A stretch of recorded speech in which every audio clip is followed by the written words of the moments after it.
Bonjour les amis, bienvenue sur PowerTrade, la chaîne des stratégies d'investissement simples et efficaces.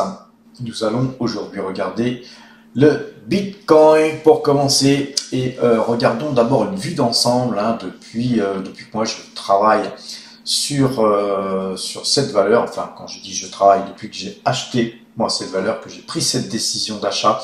En fait, le Bitcoin c'est une valeur que Gilles m'avait conseillé. On était, je crois, en dessous même de 50 dollars et à l'époque je n'y croyais pas car on ne connaissait même pas le fondateur, on n'avait pas plus d'informations que ça et puis pour moi c'était plutôt flou, va-t-on dire, à cette époque-là, malheureusement. Donc j'ai pas investi à 50 dollars. Et puis ensuite, j'ai commencé à m'y intéresser sur cette zone-là, ici. D'ailleurs, j'avais fait des vidéos à l'époque sur de l'analyse graphique où d'ailleurs je vous ai donné tous les points jusqu'à d'ailleurs 60 000 dollars. Et puis après, je vous ai dit que je ne voyais plus rien et que effectivement l'analyse graphique sur les cryptos c'est compliqué. En tout cas, moi ici j'ai commencé à acheter ici un peu. J'ai acheté aussi surtout du BNB, mais j'avais commencé à acheter quelques Bitcoin et l'analyse graphique m'avait donné raison parce qu'on avait cassé tous ces points là. J'avais refait une petite ligne ici microscopique ici à la cassure ici et puis voilà, effectivement l'analyse graphique m'avait donné raison. Ensuite moi j'ai holdé et j'ai pas trop regardé. Et il s'est passé plein de choses. J'aurais pu prendre des bénéfices là, mais voilà, bien malin celui qui pouvait anticiper l'avenir. Et puis patatras, on est retombé ici, donc somme toute très bas, puisqu'on est resté au-dessus de mes prix d'achat, mais en fait j'ai quand même eu un drawdown ici très très important. Et puis le marché est reparti pour finalement faire toutes les hausses qu'on vient de voir dernièrement. Donc c'est intéressant de faire un petit dézoom pour voir ce qui s'est passé depuis déjà 2020. Mais on voit que là, on a eu une très très forte poussée et qu'il y en avait déjà eu une ici, une très forte poussée, une pause et une poussée très très forte ensuite pour dépasser les 100 000 dollars qui était un objectif pour beaucoup d'entre vous. Qui était aussi le mien, et puis effectivement moi sur 100 000 dollars, la question commence à se poser, prendre des bénéfices ou pas, quand on a mis 3 000 euros d'investissement sur les cryptos, puis qu'on se retrouve avec un peu plus de 30 000, effectivement il ne faut pas oublier non plus de prendre des bénéfices. Donc c'est compliqué car là on a peut-être une phase de consolidation à la hausse pour pouvoir repartir sur cet objectif dont je vous parle assez souvent, qui est d'aller, on va dire, sur les 140, 180 000 euros. Là ça serait le plafond vert, je pense pas qu'on aille au-delà de 180 000 euros cette année, mais qui sait. En tout cas l'objectif qui est ici aussi en bleu, là, 130 000 euros, et puis là, le plafond vert qui est très épais que je vous ai fait, eh bien, il est encore très loin. Et donc, va-t-on y aller ou pas? La question est là maintenant. Personne ne sait si on va y aller ou pas. En tout cas, moi, si je le savais, eh bien, si je savais qu'on irait jusque-là, j'achèterais encore quelques petits bitcoins. Mais globalement, nous sommes dans une configuration qui est quand même somme toute inquiétante. Et on va donc zoomer. Ce zoom nous montre que, premièrement, nous avons ici un croisement de moyenne mobile 2 jours, 12 jours à la vente. Et donc ça, c'est un premier point. On sent qu'on a une difficulté à continuer à monter. On voit que ce top là ici, eh bien il dessine quelque part une tête et que peut-être avons-nous ici deux épaules au milieu de cette tête en symétrie. Si vous faites une symétrie, va-t-on donc avoir une tête-épaule, figure baissière, très baissière, et donc si on cassait ce trend bleu, eh bien nous aurions certainement un Bitcoin qui tomberait, pourquoi pas, sur les 76 000 dollars, voire moins. Vous savez, quand ça glisse, quand on est sur une piste noire en ski, c'est difficile de s'arrêter. Donc globalement, moi je reste encore en position. Par contre, effectivement, si ce trend bleu était cassé, eh bien j'allégerais très fortement. Je pense que je vendrais 80 à 90% de ma position. J'ai pas encore pris une décision, on est encore assez loin de ce trend. Quoique, ça peut aller très vite sur les cryptos. Mais voilà ma stratégie sur le Bitcoin. Regardons le BNB. Alors le BNB, lui, c'est un peu différent. On va regarder aussi, depuis que j'ai acheté le BNB, à la même période, puisque j'avais ouvert mon compte sur Binance à la même époque. Donc j'avais ouvert mon compte en achetant toute petite ligne de rien du tout. Je crois que c'était 50 € pour commencer de BNB. Et puis ensuite j'avais acheté du Bitcoin. Et puis j'avais refait feu pendant une petite période, je ne sais même plus, 6 mois, 8 mois, un truc comme ça, pour acheter à peu près 3000 €, un peu moins de 3000 € de crypto. Et donc on voit là que effectivement ensuite ce trend a été cassé et que en fait c'est surtout sur cette zone là moi où j'ai acheté, c'est la cassure du trend. Donc moi j'ai acheté, vous voyez, sur entre 32 et 38 € je crois, cette crypto-monnaie BNB. Et puis le Binance Coin, il vous donne des petits coins pratiquement toutes les semaines. Vous avez des sortes d'intérêts qui vous donnent des cryptos que je ne connaissais pas et que je ne veux pas connaître, que j'ai jamais connu parce que je m'intéresse pas aux cryptos plus que ça. Et moi, à chaque fois, je les changeais en Bitcoin. Et donc, ma position Bitcoin, qui était toute petite au départ, elle a grossi de par les intérêts que me procurait le BNB. Donc c'est tout un écosystème, les crypto-monnaies. En tout cas, vous voyez que le BNB, il a beaucoup plus superformé que le Bitcoin finalement, en termes de rapidité, en termes de vélocité. Et puis ensuite, il a été beaucoup plus conséquent dans sa baisse que le Bitcoin, peut-être moins erratique, puisqu'il était baissier, et puis ensuite il est reparti très fortement. Alors cette période-là, c'était la période où on se posait des questions sur l'avenir de Binance. Est-ce que Binance va continuer à pouvoir exister? Est-ce que les Américains vont pas couler Binance? Est-ce qu'on va mettre son dirigeant en prison? Est-ce que ceci? Est-ce que cela? Est-ce que son dirigeant est un escroc? Est-ce que... Bon, moi j'ai toujours eu confiance en Binance et son dirigeant, qu'il était à l'époque. Et puis vous voyez que, bon, en gros, j'ai eu confiance et j'ai eu raison, puisque vous voyez que le Binance Coin a beaucoup plus performé d'ailleurs que le Bitcoin, et qu'aujourd'hui on est dans une configuration et bien aussi spéciale, où je me pose aussi des questions. Vais-je vendre ou vais-je conserver? Alors on a la même configuration en fait, pratiquement peu ou prou que le Bitcoin en termes de moyenne de jour, 12 jours qui est à la vente, mais on a quand même un graphique beaucoup plus haussier, et donc je morfle beaucoup moins moi sur le BNB que le Bitcoin en ce moment, et c'est très bien, car s'il y avait, je pense, ce trend bleu que je vous ai montré sur le Bitcoin qui était cassé, je pense que beaucoup se mettraient à vendre. Donc à ce moment-là, effectivement, toutes les crypto-monnaies en pâtiraient et le BNB ne ferait pas exception. Donc pour moi, sur le BNB, c'est ce trend jaune. Si ce trend jaune, que je vais un petit peu étendre, si ce trend jaune était cassé, eh bien, c'est tous ces points, vous voyez sur les plus bas là qu'on a fait ici. Si c'était cassé, eh bien je vendrais une grosse partie de mes BNB. Et si ce trend jaune ici était cassé, qui est le trend haussier là, vous voyez, eh bien je vendrais peut-être même quasiment la totalité de ma position, car je dois protéger mes gains, les amis. C'est très très important de protéger ses gains, quels que soient les supports sur lesquels on investit.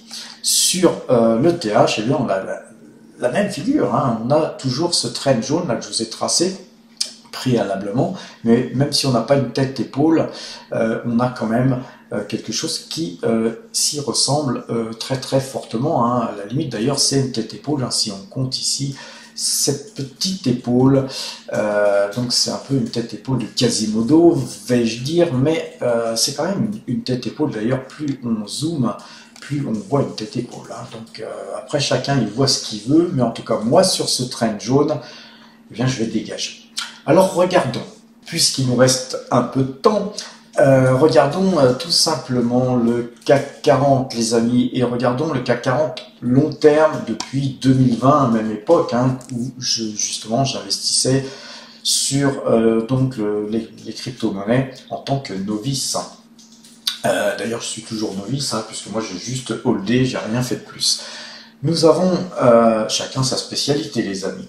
Nous avons là un graphique donc en daily qui nous montre que le CAC 40 est dans une phase haussière. Personne ne peut contester, hein, puisque nous sommes partis ici, hein, en mars au plus bas, hein, sur mars 2020 à 3634 points sur le CAC 40, et aujourd'hui on est à 7431 points, donc personne ne peut contester que le CAC 40 est en phase haussière. D'ailleurs, vous voyez bien ce canal en vert que je vous ai tracé, hein, depuis très très longtemps, hein. Si vous me suivez, vous savez que nous suivons le CAC 40 comme le lait sur le feu. Et donc, au moment où nous avions détecté, nous ici, une symétrie, hein, je vous ai tracé ici ce train blanc, et vous voyez tous les points qui ont été en fait faits dans la hausse. À un moment donné, ici, on a eu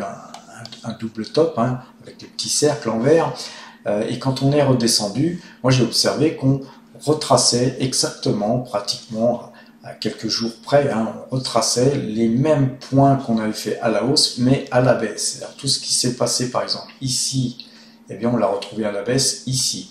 Quand on s'est retrouvé ici, eh bien, moi, je suspectais qu'on allait aller ici. D'ailleurs, on y a été, puisqu'en fait, cette épaule ici, eh bien, on l'avait donc ici. Donc, on a une immense tête-épaule, hein, puisqu'on peut considérer que c'est une tête et que ça, c'est une épaule. Et donc, on a fait l'objectif. Après, c'est devenu compliqué parce qu'on a fait l'objectif très très vite, et donc dans une vélocité beaucoup plus importante que la hausse qu'il y avait ici. Mais vous savez, un petit peu, c'est comme quand on monte les escaliers, on les monte beaucoup plus tranquillement que quand on les descend. Et là, vous voyez qu'on a dévalé. On est venu ici et on a rebondi. Beaucoup pensaient qu'on allait aller à la cave ici. Franchement, quand on a une grosse baisse comme ça, il y a toujours des shorts, hein, des gens qui shortent, qui sont obligés de se racheter. Bon, c'est très compliqué, hein, mais souvent, il y a ce qu'on appelle des rebonds techniques. Et des rebonds techniques qui, parfois, se transforment en rebonds purs et simples. Ce qu'on a vu, d'ailleurs, on a eu un rebond pur et simple. Et puis ensuite, il y a eu tout un tas de problèmes politiques, etc. Et le CAC 40, eh bien, il a végété ici pour rebaisser, puisqu'effectivement les problèmes politiques ont fait qu'on n'a pas de gouvernement, qu'en fait il n'y a plus de pilote dans l'avion, hein, ou plus de capitaine dans le bateau, comme vous voulez. Mais globalement, perte de confiance, baisse, et puis là, remontée. Alors là, à ce que je vois, beaucoup de gens restent négatifs, hein, dans les commentaires, hein, ou quand je lis ici ou là quelques articles, beaucoup de gens restent négatifs, beaucoup de gens se repositionnent sur les marchés US, parce que les marchés US, eh ben, il n'y a que ça de vrai, il n'y a que ça qui marche, parce que ça fait 2 années qu'ils font 20% tous les ans, et que bien, ça devrait continuer, bien sûr, hein. Vous savez que les gens sont des suiveurs, les gens sont des moutons. Moi, mon analyse et mon conseil, c'est ne soyez pas un mouton, car on pourrait vous tondre. Donc là, globalement, pour moi, le CAC 40, il est, on l'a vu, toujours dans son range haussier, donc on est toujours dans ce canal haussier, et donc tant qu'on ne sera pas sorti de ce canal haussier, pour moi, le CAC reste eh bien, un vecteur sur lequel on peut investir. Et vous savez que si on regarde les figures, hein, si on regarde les figures, vous voyez qu'on avait ici en 2022, ici, pareil, on avait une tête, on avait des épaules, et puis ça a baissé, il n'y avait pas eu de confiance plus que ça dans les valeurs françaises, et puis ensuite c'est reparti. Après toute hausse, forcément, quand il y a des hausses, les gens qui ont donc eux acheté plus bas, qu'est-ce qu'ils font? Ils vendent, et en vendant, ça fait baisser les cours. C'est bien naturel. Et tout ça, ça se lit dans les graphiques, tout simplement. Et après une tête-épaule, ou après un double top, et bien forcément les marchés ils baissent, et puis la figure elle donne son objectif, et puis donc effectivement puisqu'on est à l'objectif, les cours remontent, et quand ils remontent pas forcément franchement, ils peuvent remonter, rebaisser, parce que voilà, les marchés ne savent pas trop où ils vont, et puis ensuite ça vous dessine un W, un double bottom, et puis ensuite les marchés montent, puisque le double bottom il vous donne des objectifs, et puis quand on est à l'objectif, forcément les gens ils se disent j'ai gagné assez d'argent, mon objectif il est là, qu'est-ce qu'ils font? Ils vendent. Quand ils vendent, les marchés ils baissent, comme là on peut le revoir, et ainsi de suite. Ainsi va la bourse, ainsi vont les cours de bourse. Et puis là, une fois qu'on avait touché un objectif, on est monté très très haut. Là on a eu ici sur avril 2024 et mai 2024 deux tops, et puis on n'a pas pu aller plus haut. Donc on est repassé en canal baissier qu'on a cassé. Je vous rappelle que le canal baissier, là ici, il a été cassé. Maintenant la question est de savoir, est-ce que nous avons ici une fin de tête épaule, et que là, ce plus haut ici et ce plus bas ici nous forment ici, vous voyez, deux. On va d'ailleurs le tracer, ça va nous faire peut-être un trend de plus. Tout le monde va me dire que ça fait beaucoup de traits, mais c'est un trait important que je souhaite que vous puissiez observer. Vous voyez que ce trend ici, c'est peut-être deux bottoms, un bottom ici et un bottom ici. Donc globalement, si c'est vraiment une figure en double bottom, si on continue à monter, donc ici on a un croisement de moyenne mobile 2 jours, 12 jours, je vous rappelle que nos systèmes sont plutôt acheteurs, là actuellement. Et donc si vraiment c'est un double bottom, on devrait aller peut-être, pourquoi pas, aller toucher ce trend ici qui se situe à 38 points à peu près. Donc globalement, moi pour l'instant je suis plutôt haussier sur le CAC 40 par rapport à la figure que je vois. Par contre, il ne faut pas non plus rester buté sur des objectifs, il faut toujours se dire, un petit peu comme sur le Bitcoin, moi j'ai des objectifs à 120, 130 000, mais si je vois que l'ensemble du marché ne pense plus comme moi et que les cours ne vont pas dans mon sens, je vais prendre mes bénéfices, tout simplement, parce qu'il ne faut pas être obtus, il ne faut pas se buter à se dire c'est moi qui ai raison et c'est le marché qui a tort. Les amis, si vous avez tort, vous avez toujours tort, et si vous avez raison, vous avez raison, mais globalement, il faut suivre le marché, il ne faut pas penser que le marché va vous suivre. Et moi, ce que je peux en dire là, par rapport à la figure qu'on voit, c'est que, par contre, peut-être que ça, c'est une épaule, et que tout ça, c'est une tête. Et dans ce cas-là, on pourrait voir ici cette épaule, vous voyez, qui a été très longue, se former d'une manière très longue. C'est-à-dire qu'on pourrait remonter même beaucoup plus haut, pourquoi pas sur les, même sur les 7008, puis voir le marché redescendre, et puis ensuite former cette fameuse épaule. Et si on avait cette figure-là, les amis, on va dézoomer. Si on avait vraiment ce type de figure là ici, comme je vous le dessine, d'ailleurs je vais essayer de vous la dessiner au pinceau. Alors c'est très subjectif, si on dessine une épaule à peu près comme ça, les amis, on cassera forcément le canal, et je pense que là, cette figure là nous amènerait beaucoup plus bas que ces points ici, qui seront très très forts, qui seront sûrement des points où beaucoup d'investisseurs viendront en termes d'investisseurs value.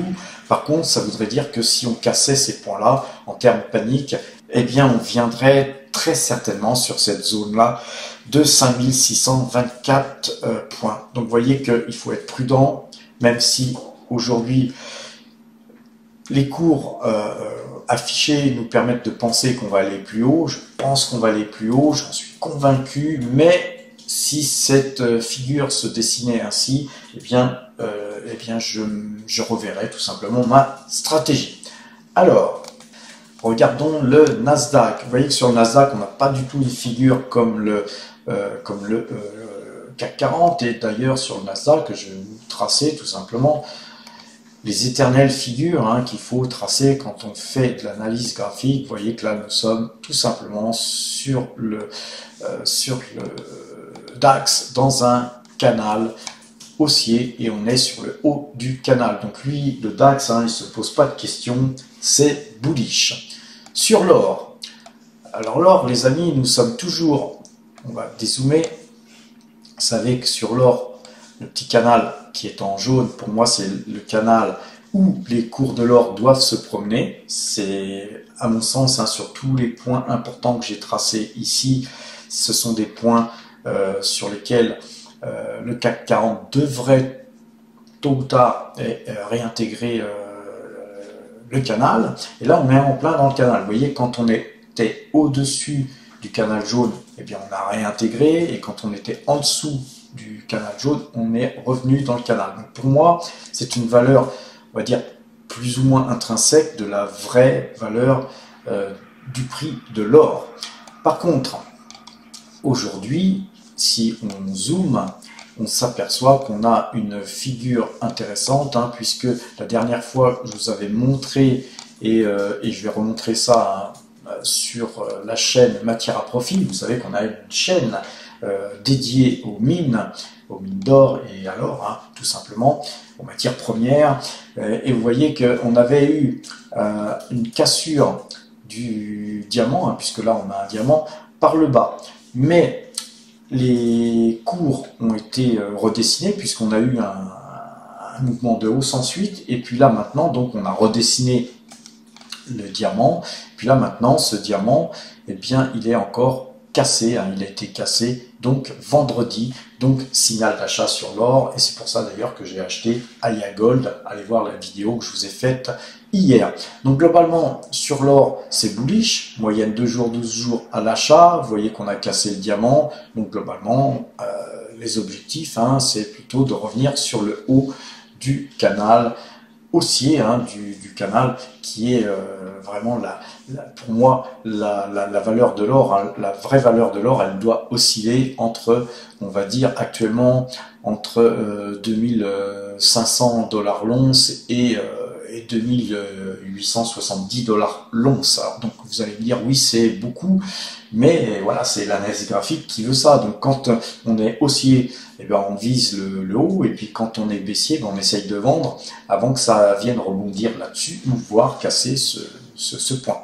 Donc sur le pétrole, le Brent, sur le Brent, c'est aussi, les amis, vous voyez que la moyenne 2 jours, 12 jours, nous a donné un joli signal ici, et que nous sommes dans un triangle, et que ce triangle, il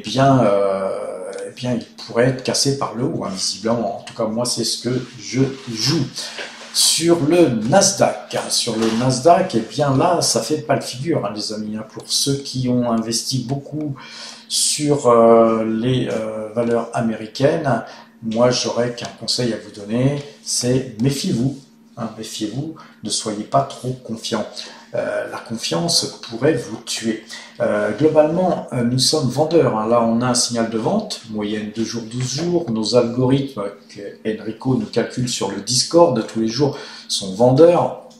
Nous sommes là sur une figure en dos de chat. Moi, j'aime pas trop ça. Donc c'est pourquoi j'ai vendu d'ailleurs mes Nvidia avec bénéfice, puisqu'on a extrait de la performance sur Nvidia. J'ai vendu aussi la totalité en début d'année de toutes mes actions Tesla avec une jolie plus-value, devrais-je dire. Allez voir les dernières vidéos que je vous ai faites là-dessus. Et moi, je pense que sur le Nasdaq, ça pourrait continuer. En tout cas, tout incite à penser ça. Encore une fois, nous ne sommes pas là pour donner des conseils en investissement, mais plutôt des conseils de prudence. Nous sommes sur le même type de figure sur le S&P 500. donc S&P 500 qui est aussi passé vendeur hein, sur la moyenne 2 jours, 12 jours. Nos algorithmes sont vendeurs aussi, hein, on vous les donne hein, tous les jours sur le Discord, les amis, ou au moins tant que faire se peut, puis tant qu'on ne vous donne pas de signaux, c'est que tout va bien, c'est qu'on reste dans le même sens, n'oubliez pas ça. Donc globalement, voilà ce petit point sur les marchés. Allez voir les amis la nouvelle chaîne que nous venons de créer il y a environ un mois, hein, tout juste je crois. Allez voir cette chaîne Matière à Profit qui ne parle que des mines et surtout de l'or. Et allez voir la vidéo que je vais vous faire tout de suite après, hein, dès que je vais avoir posté cette vidéo. Eh bien, je ferai une vidéo aussi sur Matière à Profit concernant justement l'or Aya Gold que je viens d'acheter. Mais même si vous êtes au courant, hein, j'en dirai peut-être un peu plus sur donc la chaîne Matière à Profit. Les amis, portez-vous bien et à demain!